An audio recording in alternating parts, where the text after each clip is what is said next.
El día de hoy quise comenzar uno de los estudios acerca de la filosofía y quiero agregarle la filosofía cristiana. Yo sé que hay muchos cristianos que batallan con este término de filosofía porque de manera rápida lo asociamos con el conocimiento pagano, el conocimiento mundano, el cual no nos deja nada bueno, es como muchos lo asocian. Pero quiero usar el término, empezando con esta introducción, el término de manera un poco inteligente, por así denominarlo, que nos referimos como filosofía, como lo utilizó la primera persona que se le preguntó a qué se dedicaba y él de manera, para decirlo de manera humilde, determinó decir que era un filósofo, alguien que amaba la sabiduría no porque la tuviera, sino porque quería alcanzarla, quería obtenerla. Ese era el deseo de uno de los filósofos, a cual se le acuña el término filosofía. Entonces, ¿cuál es el propósito de la filosofía cristiana? Si es que este término se puede acuñar, realmente se puede, porque nosotros los cristianos amamos la sabiduría de Dios y aún la sabiduría natural que Dios ha dado a cada uno de los seres humanos en esta tierra. Nosotros podemos contemplar la inteligencia, la sabiduría de los seres humanos, aunque no son creyentes, y aún la gracia y misericordia de Dios se ven plasmadas. Juan Valdés, él decía que el progreso del conocimiento del cristiano es a través del conocimiento y el progreso científico o filosófico, es decir, de amar la sabiduría y de conocer más en cuanto a experiencia y en cuanto a inteligencia y conocimiento. Esto va ligado, y escúcheme bien, hermano, persona que me escuchas, que los errores van ligados a la filosofía, van ligados a la vida del cristiano y van ligados a la vida de la iglesia y aún a la vida de cualquier ser humano. Esto no es algo que pertenezca a cierto grupo. Los seres humanos, entre más cometamos errores, más aprendemos de ellos. Y obviamente eso nos trae a un conocimiento. El cristiano, algo que es lo que quisiera mostrarle al cristiano. El cristiano debe escuchar cada opinión y cada sistema y valorarlo con inteligencia y sabiduría. Y eso es principalmente a lo que quiero entrar con este estudio. Que cada uno de los cristianos, nosotros cristianos, seamos capaces de tomar los sistemas doctrinales, los sistemas teológicos que se nos imparten, y cada uno de ellos analizarlos, estudiarlos, con el propósito de sustentarnos como creyentes, de solidificarnos en nuestra doctrina y sobre todo en inteligencia. Este estudio está basado en uno de los libros que más me ayudaron a sistematizar mis ideas acerca de la filosofía cristiana, que fue de uno de los teólogos y filósofos reconocidos de España llamado Alfonso Ropero, que él en su trabajo se ha encargado de sistematizar enseñanzas como de los padres apostólicos, entre otros libros de Martín Lutero.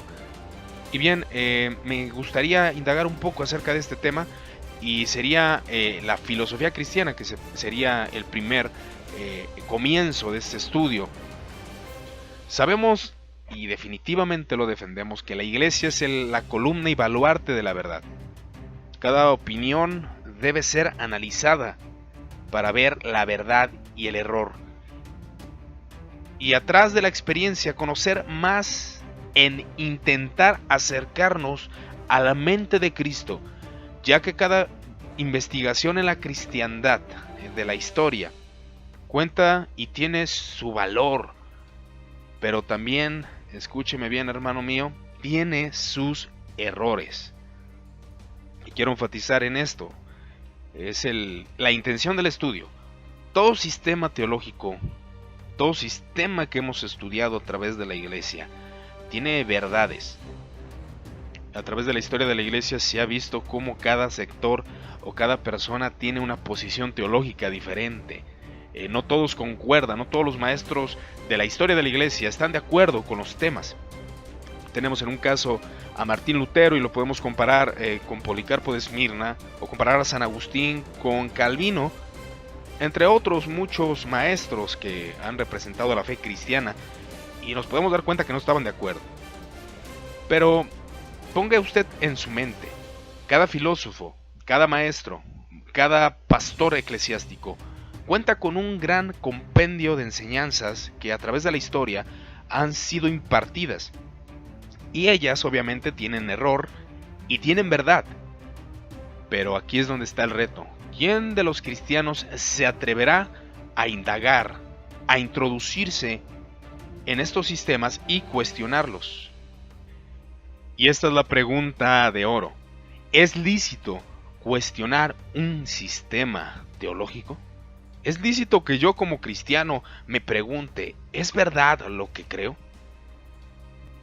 Hemos escuchado a través del tiempo como cristianos gente que avienta al aire una pregunta acerca de por qué los cristianos no cuestionamos a una enseñanza del hombre o del pastor que está pregonando. Muchos cristianos han demostrado con su carácter ser fieles a su pastor, a su líder eclesiástico, sin cuestionar. Y es algo que es muy triste, que la iglesia no se cuestione a sí misma, que no se atreva a cuestionarse si en realidad lo que cree está basado en la palabra de Dios o realmente no está basado en la escritura.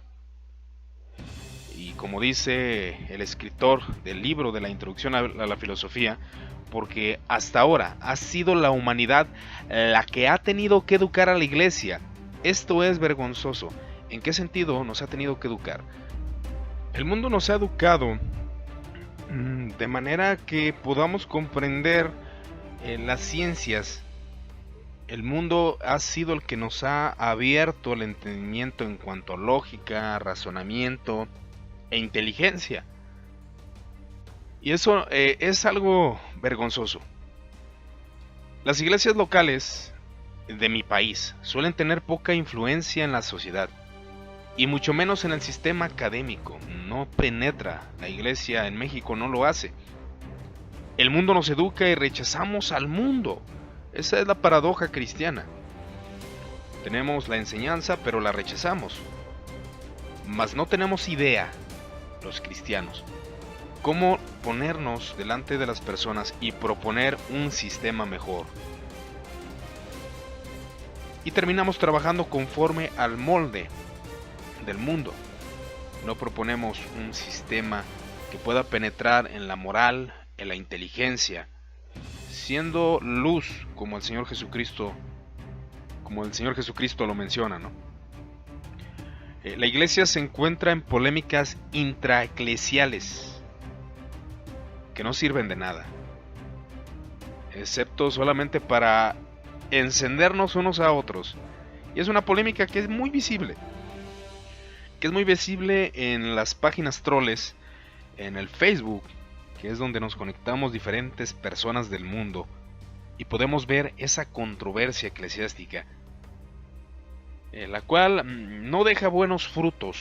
Al contrario, se expanden enseñanzas y enseñanzas erradas de las posturas teológicas, tanto de todos los sistemas que hay. No quiero mencionar solamente calvinismo y arminianismo, porque es lo que muchos conocen de manera tan superficial que ni siquiera indagan. No están penetrando el sistema teológico, no lo conocen, no saben lo que Arminio creía, no saben lo que Calvino en realidad creía, y se forman su propia idea teológica considerando que eso es la enseñanza. Y esas polémicas no dejan absolutamente nada cuando se encierran solamente en querer ganar por encima del otro y pisotear al otro. Lo único que demuestran es una carnalidad espantosa, o demostramos. Me agrego. Los temas polémicos que encierran a la iglesia, considero que son buenos tocarlos. Yo creo que poder sentarte con un hermano de diferente posición teológica y dialogar es bueno, mas no es el único fin de aquellos que estudian las escrituras, definitivamente no. sino la búsqueda de aplicar en la vida humana los principios de Dios, los principios del Creador. Un buen arranque para aquellos que se quieren enfrentar al mundo y argumentar de manera entendida es la siguiente: toda verdad, sea quien fuese el que la predique, viene de Dios. San Ambrosio. Y me gusta este término que utiliza San Ambrosio. ¿En qué sentido? Aplica en cualquier contexto de nuestra vida, no solamente dentro de la iglesia. El ateo argumentó un punto muy acorde a la verdad sobre la moralidad en la escuela, en la universidad. O el católico en el trabajo mencionó que el creador soberano de todas las cosas es Jesucristo. Un hermano de diferente posición doctrinal declara que el hombre regenerado da frutos evidentes de fe genuina. ¿Qué acabamos de oír de eso y de ellos? ¿Qué acabamos de oír del ateo, del católico, del cristiano? Escuchamos una verdad. Y sea quien la diga, una verdad será siempre una verdad. Decir que el sol calienta, quien quiera que lo diga, es una realidad. Por el hecho de que lo diga una persona que no sea de la misma posición que otra, no significa que sea mentira. La verdad, ahora sí que se vuelve a repetir, siempre será verdad, no importando quién la diga. Cuando se trata de juzgar argumentos, no se ve quién lo dice, sino el argumento. Eso es muy importante para que cada cristiano tenga entendido que aunque esté debatiendo, o esté hablando, o conversando con alguien de posición diferente, él puede tener una idea correcta y nosotros una idea equivocada. Por eso tenemos que ser abiertos dentro de la iglesia a escuchar a la posición contraria. El científico ora, dialoga en su laboratorio investigando. Toma los elementos necesarios para la investigación, pero escuche bien, mi hermano. Escuche bien, amigo. El pensador convierte su intelecto en pura oración, en la lucha solitaria con la verdad. ¿Cuál cristiano honesto escucha un debate acerca de una posición diferente a lo que él cree? E internamente va e investiga e indaga en sus noches cuando no está ocupado en sus labores. Comienza a estudiar y se empieza a encontrar con verdades. ¿Qué cristiano hace eso? He aquí el trabajo del filósofo cristiano: la lucha solitaria con la verdad. Tener un corazón humilde tomando las Sagradas Escrituras y analizando las posturas. Definitivamente eso no lo hace nadie. Es más fácil tachar de herejía algo, quitar lo de enfrente de manera agresiva, que en verdad indagarlo y estudiarlo. Suena tal vez hasta soberbio decir que, bueno, podemos encontrar una perspectiva diferente. Pero mucha gente con un espíritu bastante agresivo rechaza enseñanzas que, según ellos, son consideradas heréticas cuando en realidad no lo son. No son heréticas. Y el punto que quiero dejar plasmado es de que el cristiano debe pensar, debe usar la razón. La fe y la razón no están peleados, no son enemigos. Dentro del contexto de la iglesia deben de estar unidos. Es lícito, hermano mío, cuestionar los sistemas teológicos, la confesión de Westminster, la confesión bautista, la teología, etcétera. Lo que usted me ponga enfrente, es lícito cuestionarla. Sentarse en la soledad y en oración usando la naturaleza de Dios que nos guía, que es el Espíritu Santo, a cuestionarnos acerca de nuestra posición doctrinal y a un análisis de nuestras vidas como cristianos. Porque creemos, porque en verdad lo vemos en la Escritura. ¿Por qué creemos lo que creemos? ¿Por qué lo abrazamos? Si lo hacemos por alguna aceptación de nuestro sector religioso, o una motivación incorrecta, o lo hacemos porque en realidad lo vemos y tenemos la convicción. Tener un análisis de esta manera nos ayudará a esclarecer o a oscurecer algún punto de nuestra teología. La filosofía, hermano mío, espanta a los perezosos y presumidos, aleja de sí a los frívolos y cazafortunas. La filosofía cristiana penetra el área de cuestionarse a sí mismo y de analizar. Esto es para que cada cristiano tenga un pensamiento analítico, un pensamiento filosófico de amar sabiduría, de conocer, de en realidad, si rechazas algo, ¿por qué lo rechazas? ¿Solamente porque algún predicador de prestigio lo mencionó o porque en realidad estás convencido de eso? Para ser un filósofo cristiano se requiere estudio arduo. Sabemos que la sabiduría, como lo comenté al principio, se conoce como amar la sabiduría. No es hablar sin sabiduría. ¿Qué hombre puede decir? Y he conocido a algunos, pero es muy raro encontrar un hombre que diga: cuestionaré mi confesión de fe. La voy a cuestionar. Voy a analizarla y cuestionarla. No en el sentido de cuestionar verdades de la ortodoxia cristiana, la deidad de Cristo, la virginidad de María, en el sentido de que la concepción fue sin pecado concebido.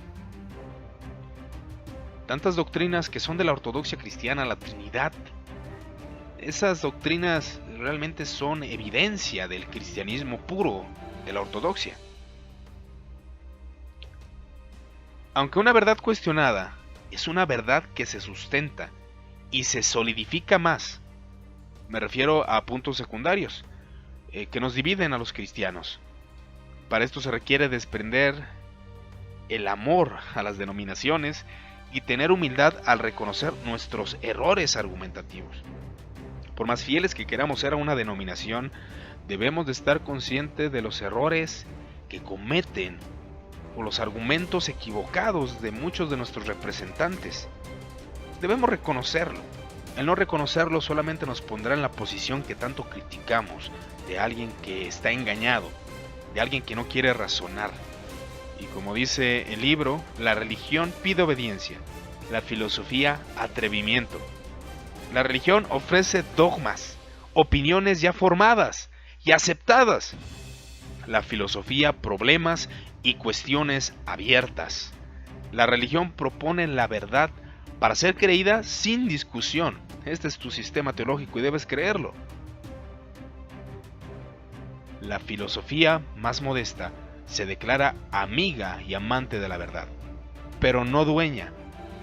Solo los más confiados se atreven a proponer la filosofía como fe religiosa.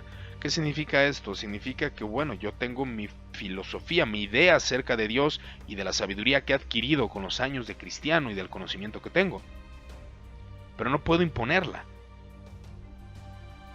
Pero también es osado, y muchos lo hacen, tratar de imponer su confesión a otros de manera totalmente ruda, sin tacto. La filosofía cristiana cuestiona el dogma de manera lícita. ¿Por qué creo en la predestinación de esta manera? ¿Por qué creo en una gracia irresistible? ¿Por qué creo en una expiación limitada? ¿Por qué creo en una expiación universal? ¿Es verdad la expiación universal? ¿Es verdad la expiación limitada? ¿En qué se basa? ¿En qué textos? ¿Cuál es la posición contraria? Y cuando nos encontramos en este jalón de doctrinas, empezamos a cuestionarlas. Y es lícito. Indaga los motivos y se atreve a preguntar. Aquello que ya está establecido, vamos a cuestionar la confesión. Y no me dejará usted mentir, la confesión de Westminster y la confesión bautista de 1689 declaran que todas las confesiones y todos los concilios deben de estar y ser cuestionados conforme a las Sagradas Escrituras. Lo dice de esa manera, que todo concilio, toda confesión debe ser analizada por la Escritura.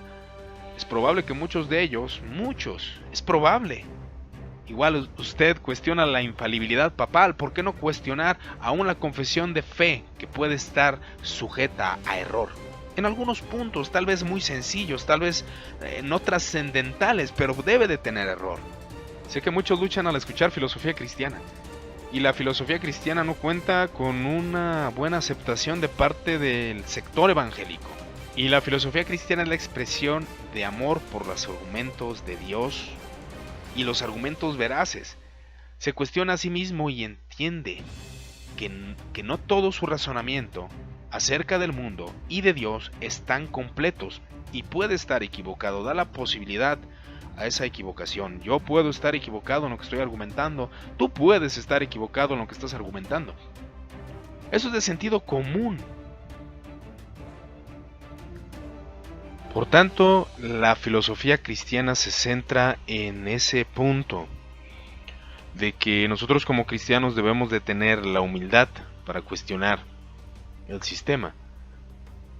Aún el filósofo Aristóteles declaró: yo lo único que sé es que no sé nada, en un contexto no de que él no lo supiera, sino que era una persona que indagaba, y al indagar el mundo de conocimiento, se reconoció a sí mismo como aquel que no conocía las cosas como son. Y podemos encontrarnos con estas luchas internas eclesiásticas y no buscamos abarcar el mundo con el evangelio, que necesitamos predicar, que necesitamos que la gente conozca el argumento divino, las bases sólidas del sacrificio de Cristo, la resurrección de Cristo y la gloria venidera. Pero necesitamos tener al menos esa misma cuestión hacia nosotros. Y al cuestionar no significa que nosotros vayamos a tener la razón. O una de dos. O ese punto doctrinal, ese punto el que cuestionas, o se va a esclarecer con indagar y razonarlo, o se va a oscurecer y no vas a encontrar solidez en él. Pero ese es el punto, que los cristianos debemos aprender a razonar, a estudiar y a tener humildad, que es el principio del filósofo cristiano.